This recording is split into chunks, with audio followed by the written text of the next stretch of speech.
She infiltrated the Xianxia palace, stole one of its 8 palace-guarding divine artifacts, and turned the entire Great Thousand World upside down, all for one name, Xiaoyan. 1 month later, flames would descend upon the western Dao continent, and blood would stain the battlefield because the Flame Emperor had arrived. In order to find Xiaoyan, Medusa risked infiltrating the Xianxia palace to steal one of its palace-guarding divine artifacts. If you enjoy my way of explaining and storytelling, don't forget to like and subscribe. It really motivates me to keep creating. Previously on the story, 1 month from now, I will bring Huang Tianpo's head here. Xiao Yan's voice was calm, yet every word fell like a blade of judgment.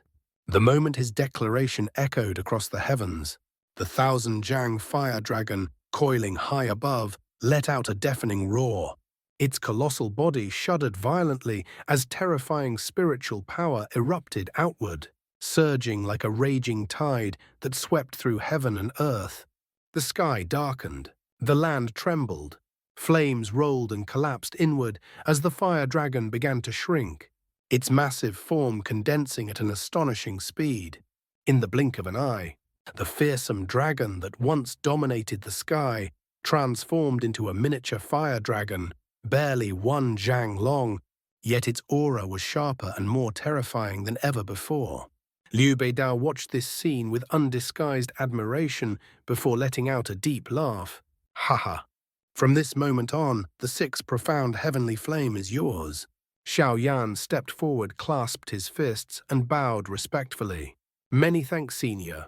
His expression remained steady, but the flames reflected in his eyes burned with an intensity that betrayed his resolve. After a brief pause, he lifted his head and asked, "How far is the battlefield from here?" "Several 100,000, Liu Beidao replied. "With your speed, you won't need even a full day." Xiao Yan did not hesitate. "Then let us depart immediately. Please trouble Senior to lead the way." Hearing that Xiao Yan intended to march straight toward the battlefield of the western Dao continent, Liu Beidao's lips curved into a knowing smile. "Very well, let's go."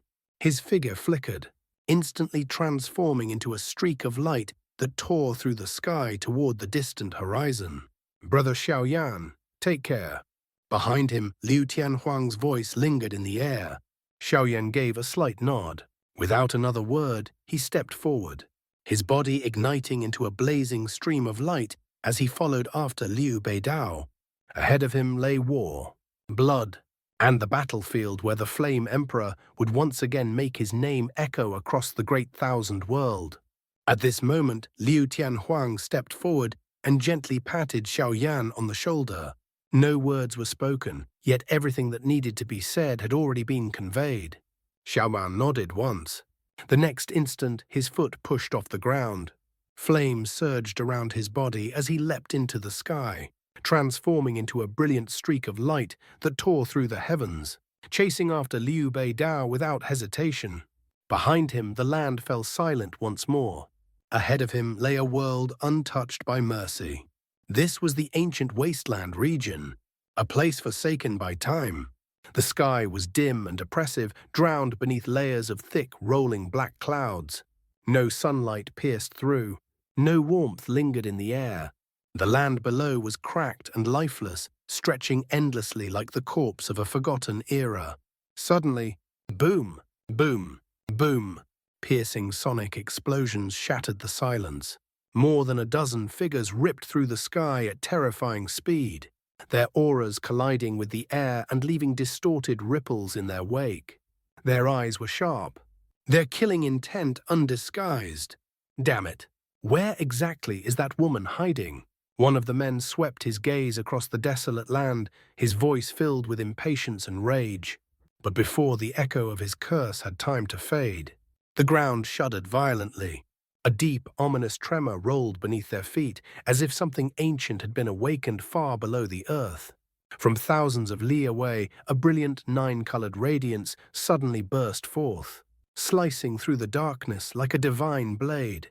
The heavens were illuminated. The wasteland was dyed in color. Every single one of them stiffened. Their gazes snapped toward the source of the light almost simultaneously. So she can't hide anymore. A cruel smile slowly spread across the face of the middle-aged man leading the group. Greed, excitement, and bloodlust flickered in his eyes as his figure lunged forward. In a flash, he shot toward the 9-colored radiance, the others following closely behind. Deep within a 10,000 jang abyss, 9-colored light surged endlessly upward, as though the depths themselves were resisting the heavens. Then, boom! A thunderous explosion erupted from the abyss's core. A towering pillar of 9-colored light burst forth, shooting straight into the sky and violently tearing apart the surrounding land. The abyss could no longer endure it. With a deafening roar, the earth collapsed inward, forming a massive crater thousands of zhang wide. Countless boulders and shattered rocks flying into the air like debris from a destroyed world. From within the chaos, a figure emerged. Amid the storm of falling stones, a woman rose gracefully into the sky. Her presence was cold, her bearing regal. She descended lightly and landed atop a distant mountain peak, standing tall against the desolate horizon like a solitary queen overlooking a ruined kingdom. Her long hair fluttered gently in the turbulent air as her eyes shifted toward the distance. There, several rays of light were already closing in at astonishing speed. Her lips curved faintly as she exhaled a soft sigh. How troublesome. The words were quiet, almost indifferent. Yet beneath that calm tone lay a sharp awareness. The hunt had begun. As her voice faded, the air before her suddenly twisted. Without warning, a black-robed figure materialized out of thin air, standing directly in her path. His gaze was cold and sharp, like a blade pressed against her throat. "Hand over the heaven-devouring mirror," he said icily. "I dislike attacking women, especially beauties like you." His tone carried confidence, even indulgence, as though the outcome had already been decided. The woman did not respond. She did not retreat. She did not raise her guard. She simply stood there, eyes calm and indifferent, as if the man before her did not even exist. The silence infuriated him. A flicker of rage flashed across his eyes as his voice thundered across the wasteland. "You've only just broken through to a second-grade supreme, yet you dare look down on me." His aura flared violently. "You truly don't understand the terrifying gap between second grade and a 9th-grade supreme." With a heavy step forward, the earth beneath his feet cracked. Boundless spiritual power erupted from his body, roaring like an angry sea. In an instant, it condensed into a colossal tidal wave, surging forward with the intent to crush everything in its path, including her. The sky darkened under the pressure. The land screamed beneath the weight. And then, boom! The ground shook violently once more. Before the tidal wave could reach its target, a deafening roar echoed from beneath the earth itself. A gigantic fissure tore across the land, splitting the ground cleanly in half as though the world were being ripped open from within. The sudden and violent change left the black-robed figures frozen in shock. Their gazes snapped toward the abyssal crack. In that instant, every single one of them felt their blood run cold. Their pupils shrank sharply. From within the chasm, something massive began to stir. A colossal shadow surged upward, blotting out the sky as it broke free from the depths and shot straight into the heavens. It was a dark golden giant python, nearly 100,000 zhang long. Its overwhelming body coiled through the air like a living mountain range. With a single casual motion, it tore the spiritual power tidal wave apart, shredding it into countless fragments that rained down like shattered stars. Amid the storm of collapsing spiritual power, the giant python's body radiated dazzling dark golden light, its presence alone crushing the surrounding space. Then the light began to fade. The massive form dissolved into brilliance, and in its place, a young man clad in dark golden robes appeared standing calmly between heaven and earth. His posture was relaxed, his gaze contemptuous. He looked down at the black-robed figures as though they were nothing more than ants struggling beneath his feet. A cold sneer curved his lips. "So what if you're a 9th-grade supreme?" His voice was not loud, yet it echoed across the wasteland like divine judgment. "Earth Supreme." The moment those words fell, an overwhelming aura descended upon the world. The air turned heavy. The sky seemed to sink. Even the land itself appeared to bow beneath the pressure. The leading black-robed man's face drained of all color as he sucked in a sharp breath of cold air. His heart pounded violently. This was no illusion. This young man was a true Earth Supreme. Realizing that he stood absolutely no chance, the leading black-robed man's face twisted with fear. There was no hesitation, no pride, no second thought. His only instinct was to flee. In the very next instant, spatial fluctuations rippled violently as he turned and vanished, dragging the others away with him. In the blink of an eye, every trace of their presence disappeared, leaving behind only distorted air and lingering fear. The battlefield fell silent. The oppressive aura slowly receded. Only then did the cold and beautiful woman step forward, appearing beside the young man in dark golden robes. Her gaze lingered on the direction where the black-robed figures had fled, her expression calm but sharp. After a brief pause, she spoke. "Why didn't you stop them and kill them?" Her voice carried no anger, only quiet curiosity. The young man chuckled softly. What meaning would killing them have? He spoke lightly, as if the lives of ninth-grade Supremes were no more significant than dust beneath his feet. They were never the real problem. He then turned his head, his eyes settling on her face. A hint of interest flickered within them. "So, where have you been these past few days?" His gaze dropped briefly to the object in her possession, and his smile deepened slightly. "To think you would actually risk infiltrating the Xianxia palace just for this." He raised an eyebrow. "The Heaven-Devouring mirror, one of the 8 palace-guarding divine artifacts of Xianxia palace." His tone grew more deliberate. "It can observe every movement within 30 million Li." He paused, letting the weight of those words sink in, then spoke again slowly. "I suppose you wanted to use it to find Xiao, didn't you?" The moment his words fell, the woman's calm expression finally cracked. Her pupils shrank.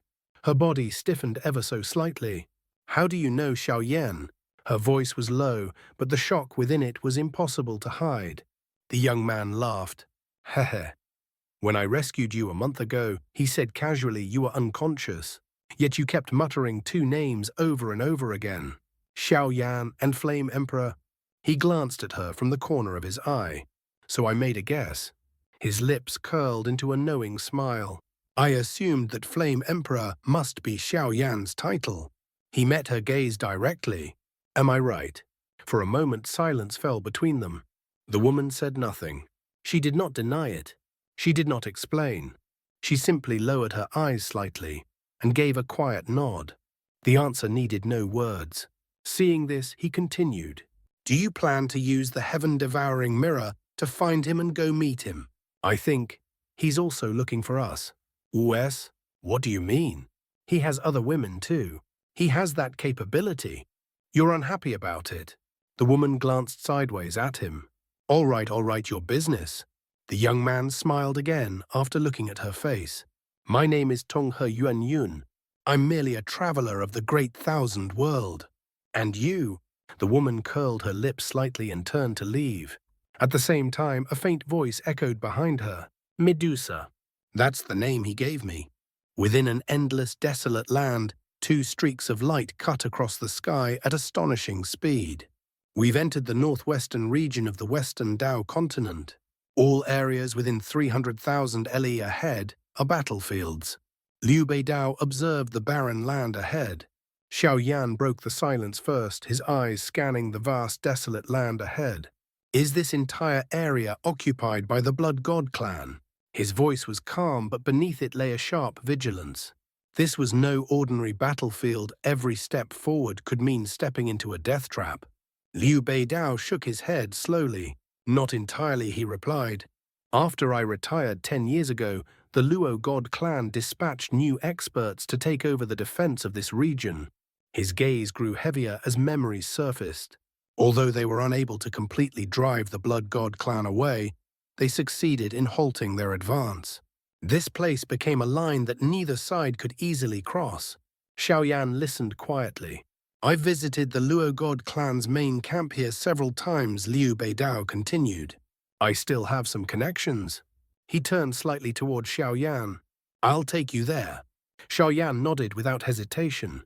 He knew better than anyone that charging blindly into the Blood God clan's territory alone would be nothing short of suicide.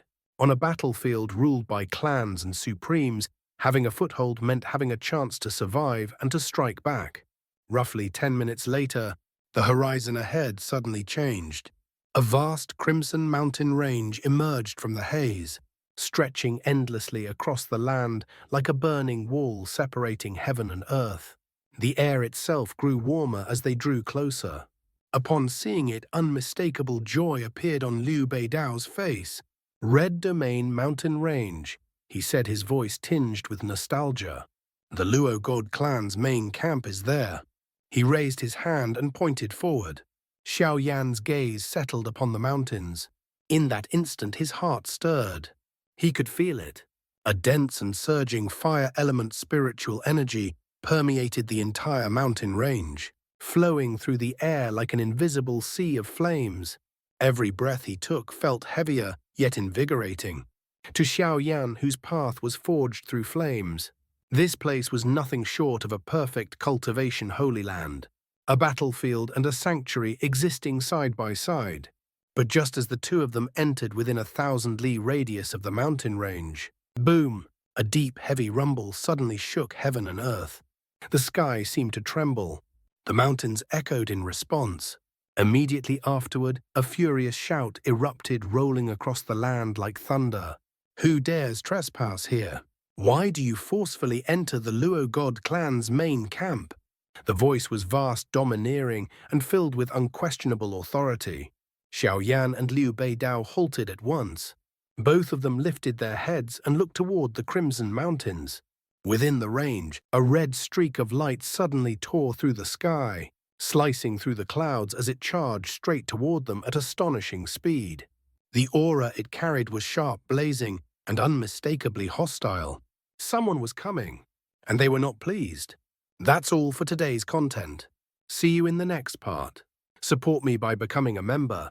It will give me more motivation. Thank you so much.